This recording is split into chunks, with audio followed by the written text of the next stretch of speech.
Welcome. What I would like to do to you in the next 10 minutes or so is just explain and overview the Marxist boat analogy. Now, this boat analogy has sort of appeared maybe potentially for you in education.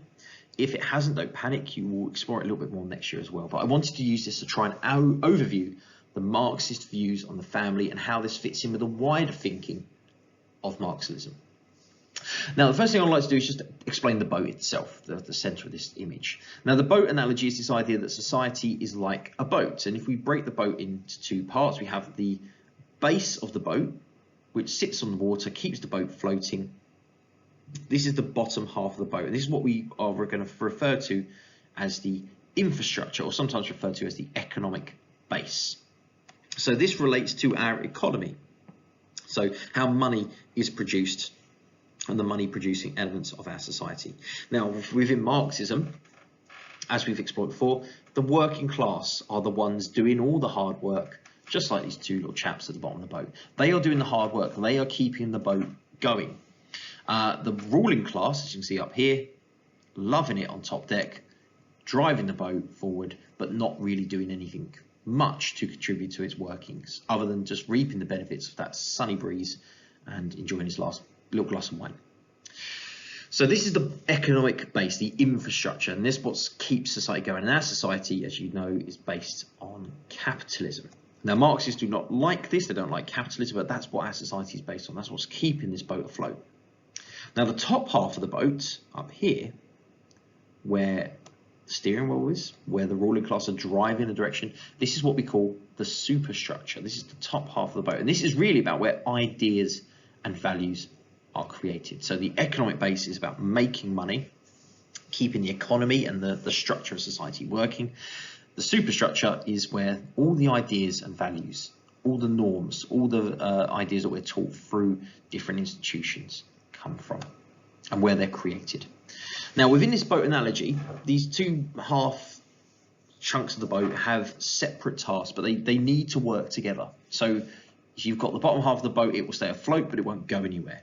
If you've got the top half of the boat, it can't float and survive by itself, but it can direct the way society works. So they need to work together. They need to be united and tied to one another.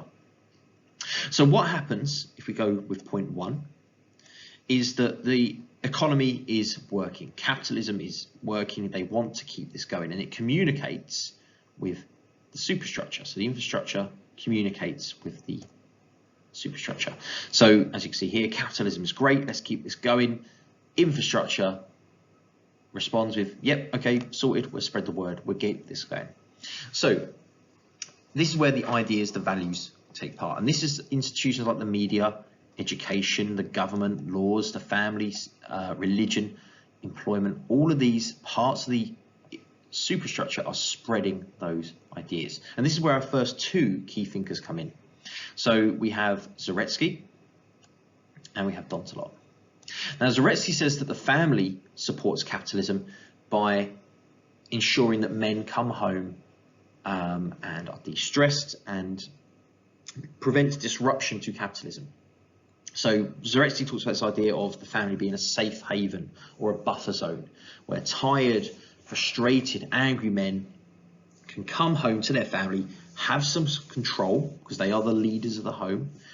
They can be de-stressed, calm down and relax. And this means that all their anger and frustration is vented towards their family, their wife and lost.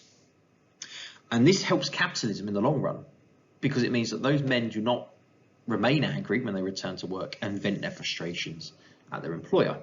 Now, if you imagine thousands of men, all angry, tired of being exploited by their boss, being given low pay, being made to work long hours, if they got angry and directed their frustration at the employer, that could lead to a revolution, that could lead to strikes, that could disrupt the ruling class's ability to make money. So by calming the men down, the family helps capitalism. This is very similar to Parsons. Parsons saying the family acts as a warm bath. It's a very similar idea.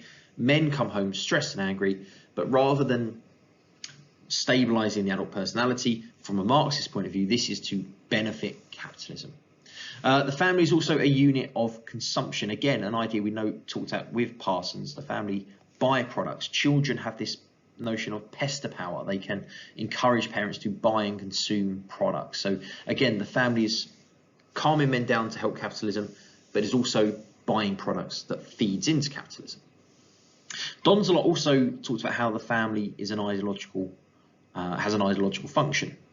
So again, families that are not working properly, that are not performing roles, as Zaretsky highlights, are identified as a failing, and capitalist states will step in and intervene. So doctors, social workers, these kind of potential middle class individuals working on behalf of the government will intervene and fix the families that are broken, that are not performing their job. Because obviously within a Marxist structure, the role of the family is to reinforce the views of capitalism. So families not doing that are fixed.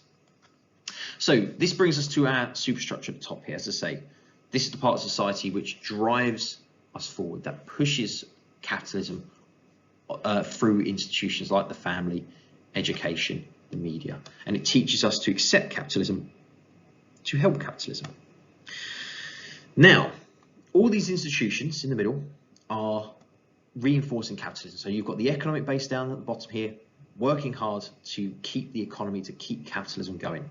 The institutions are then spreading that information, so it's moving up through the infrastructure into the superstructure, and then what happens is it comes out the top of the chimney on top of this boat. And this is where we see our next concept, the false class consciousness. So just like smoke coming out of this boat, it blinds us, it makes it hard to see, obscures what's really happening. And what we have here is the thinker Althusser.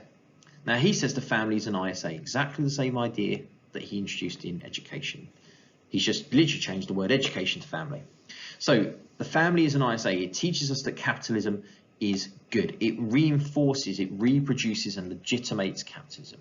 Now in education, that was done through the way that schools were organised, the respect for hierarchy, that reproduced and legitimated the division of rich and poor and the skills we needed. The family does this as well. We are taught to accept hierarchy. The parents are in charge. They have the power. We're reinforced and encouraged to buy and consume.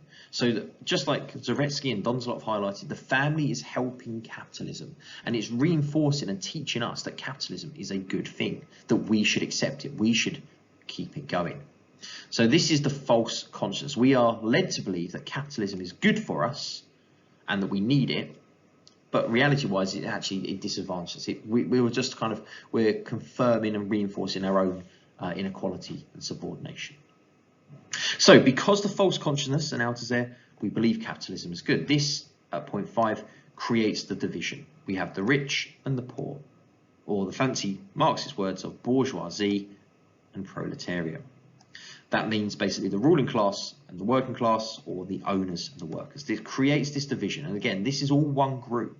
So poor proletariat, who are working class individuals and working in the factories. And then you've got the rich, the bourgeoisie, or the ruling class, and they own the means of production, the factories where people work. Now, Engels pops up here when he talked about monogamous nuclear families. And he said that the idea of inheritance developed to ensure that wealth was passed down through the rich. So men would agree to only sleep with one woman. Any children she had were biologically going to be his. He would look after that female for life, so she became looked after. She benefited from the arrangement.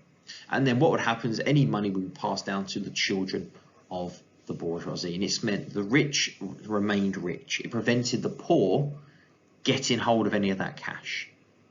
So again, this continued the division in society. Now, division benefits capitalism for point 6 because it ensures that we have the workers and the owners. The rich stay rich, the poor stay poor. Society remains divided in two. And because we have the division, that means that capitalism is still strong, that the economic base of society remains as capitalism, because we've not seen a revolution, we've not seen capitalism overthrown, so capitalism stays fixed in place, and the whole cycle begins again. And this happens after generation after generation after generation, keeping capitalism fixed. The only way we would see this happen or a change take place was if one of these elements, there was a revolution or there was some kind of change. But ultimately, the idea of the boat analogy is that until there's some significant change either in the economy or in the superstructure or even in the way that, you know, the false class consciousness is kind of broken and lifted, none of this will change. Okie dokie. So hopefully, again, this is just a brief overview of the Marxist thinkers and how they fit within the idea of the family reinforcing capitalism. The key thinkers we've got are Zaretsky, the buffer zone, safe haven, and children reinforcing pester power.